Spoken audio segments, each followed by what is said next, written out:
Hi everyone, I'm 34 and recently remarried after a rough divorce. My new husband, Mark, he's 42, is great in many ways, supportive, funny, really grounded. He has a 17-year-old son, Jason, from his previous marriage, and when we got married last year, Jason moved in with us full-time. His mom lives out of state and isn't really in the picture. Now, I've always tried to respect that I'm not Jason's mom, just a stepmom. I never tried to discipline him harshly or act like I had authority where I didn't. We were more like polite roommates who occasionally shared dinner. And honestly, for the first few months, it worked fine. But lately, something has felt off. I started to notice small things, little shifts in my bedroom that I couldn't explain. One day my jewelry box was open even though I hadn't touched it. Another time, the throw blanket at the foot of the bed was folded differently, like someone else had made the bed and didn't quite know how I do it. At first, I figured it was me being forgetful. Stress from work, wedding adjustment, maybe I was just paranoid. But the feeling didn't go away. Then, a couple of weeks ago, I started having this weird, creeping sense that I was being watched, not just when I was in common areas, but in my own bedroom. At night, when I was changing. And that was the moment something shifted in my gut, like an alarm bell going off. I couldn't ignore it anymore. I decided to check our room more thoroughly. And that's when I found it. A tiny black object, barely bigger than my thumbnail, wedged deep in the corner of one of the decorative books on the shelf near our bed. At first I thought it was part of the spine or something that had come loose. But it wasn't. It was a camera.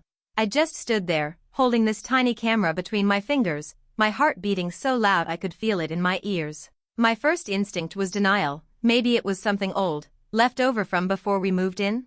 Maybe it belonged to the previous owner. But that hope vanished fast when I turned it over and saw the microSD card still inside. I didn't say anything to Mark right away. I didn't even know how to bring it up. What was I supposed to say? Hey honey, found a hidden camera in our bedroom. Any chance you're spying on me? So instead, I slipped the SD card into my laptop while he was out running errands. It took me a minute to build up the nerve, but I opened the folder. And what I saw made my skin crawl. There were over 100 short video clips. Some were just empty footage, nobody in the room, but others? I was in them. Lying in bed, changing clothes, brushing my hair after a shower. Just existing. In my own bedroom. Recorded. None of the footage was overtly sexual. But it didn't need to be. The violation was already total. Someone had watched me in the one space I should have been safe. I felt physically sick. The files were dated. The earliest was from about 2 months ago. That night I didn't sleep. I pretended everything was fine. I made dinner. Chatted. Kissed Mark goodnight and lay next to him in bed while my brain raced with worst-case scenarios. I knew one thing for sure, I didn't plant that camera. Mark swore he didn't. So that left one person. Jason. And once that thought entered my mind, everything else started to click into place. How he always seemed to know when I was home alone. How he once mentioned my perfume scent in passing even though I never wore it around him. How he'd casually asked what kind of pajamas I liked, something I brushed off as awkward teen talk. I didn't want to believe it. I really didn't want to believe it. But the worst part? The next morning, the camera was gone. When I saw that little decorative book empty the next morning, my stomach dropped. The camera was gone, completely. Not just moved, not dislodged, gone. Like it had never been there. I hadn't mentioned it to anyone. I hadn't hinted at what I found. Which meant someone had realized it was missing all on their own. I kept my cool. Acted normal. But the second I had a moment alone, I tore through my room looking for anything else. Nothing. No signs of a break-in. No indication someone had been rummaging. Whoever took the camera knew exactly where it was and how to remove it without a trace. That ruled out Mark. If it had been him, he would have panicked, confronted me, asked questions. He's not the type to play subtle games. Which left Jason. I knew I couldn't accuse him without proof, but I still had the SD card. Or so I thought. When I opened my laptop again that night to recheck the footage, the folder was empty. Gone. Wiped clean. I know for a fact I didn't delete anything. But I hadn't thought to eject the card properly, I'd just closed my laptop and walked away. Could someone have accessed it remotely? Or worse, had Jason noticed it missing and snuck into the room to delete the files while I was sleeping? Paranoia started setting in hard. I changed every password on my laptop, turned off Bluetooth and Wi-Fi, and started locking the bedroom door at night. Mark noticed, asked if everything was okay, and I made up some story about bad dreams and needing to feel extra safe. He bought it, but barely. And then, 2 days later, I found something that made my blood go cold. A new SD card. Taped under my nightstand. No camera. Just the card. No label. No explanation. Just waiting. And something in me said, don't plug it into your laptop this time. So I didn't. I drove to a friend's place, someone I trust completely, and used their computer. And what I found on that card? Changed everything. I didn't even tell my friend what I was doing. I just said I needed to borrow their computer and plugged in the SD card. My hands were shaking the entire time. I kept thinking, what if this card had nothing on it? What if this was some kind of sick game? But it wasn't empty. There were only 2 files on it, 2 videos. Both were time-stamped from the night after I found the original camera. The night I couldn't sleep and kept imagining the worst. I clicked on the first one. It wasn't me. The camera was pointed at my bedroom doorway. The door was cracked slightly open. The room was dark, but I could make out a shadow standing in the hall. Just standing. 4 minutes. Not moving. Watching. Breathing. I couldn't see a face, just a silhouette. But the size, the posture, it was unmistakably Jason. At one point, he stepped closer. Leaned forward. Almost touched the door. Then backed away. He never came in. He just watched. That alone would have been enough to freak me out. But then I opened the second video. This one was different. It was filmed during the day. In his room. I recognized the posters on the wall, the piles of laundry on the floor. Jason was in the frame. Shirtless. Setting up a small hidden camera, just like the one I found, pointed toward the corner of his bed. And then he started talking. Not to the camera. To himself. He said my name. Quiet, under his breath. Over and over. Then he said, I know she saw it. I know she took it. But she didn't tell Dad. So maybe she wants it. My mouth went dry. I stared at the screen like it would blink away and tell me this was some kind of joke. But it kept going. Jason laughed. A low, soft laugh. Then he said something that made me feel like the room tilted sideways. She's not Mom. But she's better. Then the screen went black. I drove home from my friend's house in complete silence. No music. No calls. Just white-knuckled fists on the steering wheel and my heart pounding like it was trying to break out of my chest. That second video, it changed everything. This wasn't just some dumb teenage mistake. This wasn't curiosity or even a boundary issue. This was obsession. And the part that haunted me most wasn't the camera, or even the whispering. It was the way Jason said, she didn't tell Dad. So maybe she wants it. He thought my silence was permission. He thought I was playing along. And that's when it hit me, I had been silent. Too silent. I hadn't told Mark. I hadn't confronted Jason. I was walking on eggshells trying to be strategic, trying to gather proof, trying to understand. And in the meantime, Jason had been building his own story in his head. I didn't sleep that night. The next morning, I waited until Mark was alone. Jason had already left for school. I sat him down and told him I needed to talk, really talk. And I tried to be careful, tried to present it calmly. But as soon as I mentioned a hidden camera, his whole face changed. His eyebrows pinched together, and he leaned back like I'd just accused him of murder. He asked me what I was talking about. I told him I'd found a camera. That I thought it was planted by someone in the house. That I suspected Jason. He laughed, said that was insane, said Jason was a good kid. I said, no, Jason was a smart kid. Too smart. That's when Mark got defensive. Said I had no proof. That I was making serious accusations without evidence and that I'd always been a little paranoid. He actually said that to me. The same man who married me. The man I trusted. I couldn't believe it. I wanted to scream. But instead, I just pulled out the second SD card and placed it on the table. I told him I'd watched it. That it was from Jason's room. That if he didn't believe me, he could see for himself. He looked at the card, picked it up, and just held it. Then, he stood up. And he walked over to the sink. And he dropped the card down the garbage disposal. Then he looked at me and said, we don't need this kind of drama in the house. I don't even know how long I stood there, frozen. I think I went into shock. He didn't yell. He didn't threaten. He just shut it down. Like it was nothing. But it wasn't nothing. And now? Now I had no proof. Again. After Mark destroyed that card, I didn't say a word. I couldn't. I think my body just went cold. My brain kept trying to make sense of what just happened, like there had to be some explanation. Maybe he didn't understand what was on it? Maybe he panicked? Maybe he thought he was protecting Jason from something worse? But the truth was simpler and uglier.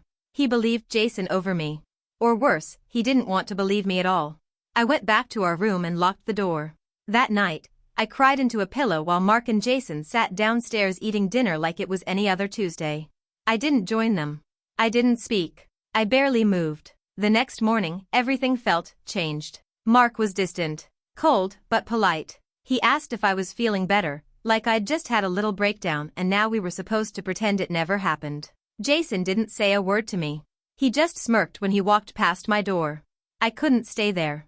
So I did the only thing I could. I packed a bag while they were both out and went to stay with my cousin. She's the only family I have nearby, and thankfully, she didn't ask too many questions.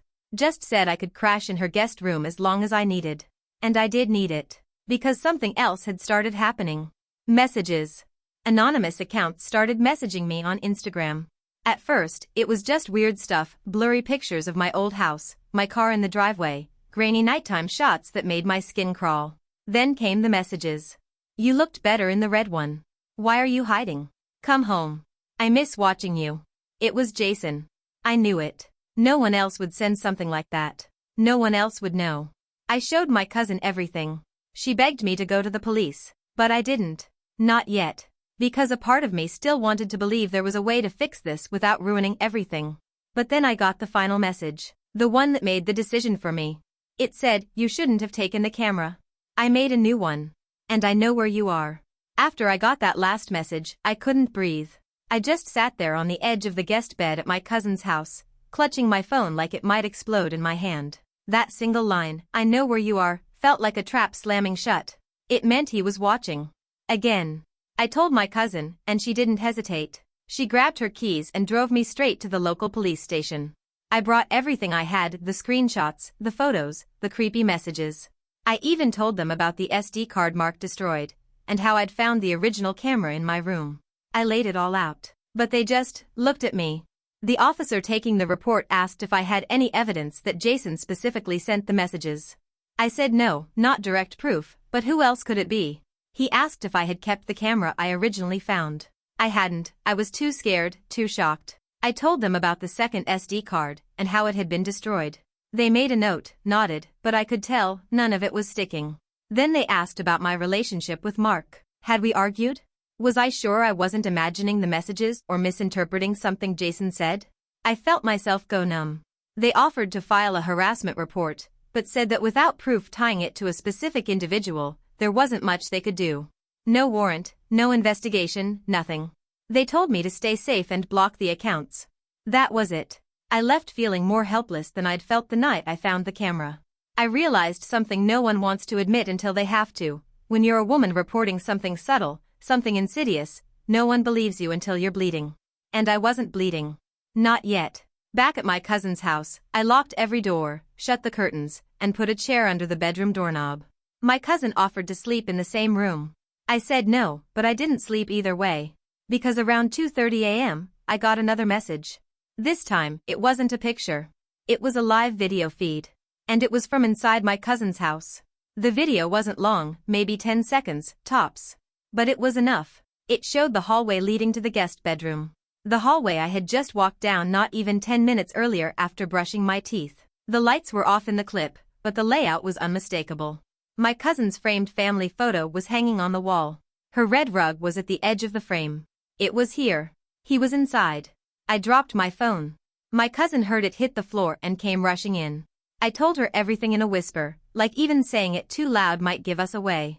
She grabbed a kitchen knife without hesitation and locked all the doors again, even though we already had. Then we called the police. Again. This time, they took it seriously. Probably because I used the words live feed and hidden camera in the same sentence. We didn't touch anything after that.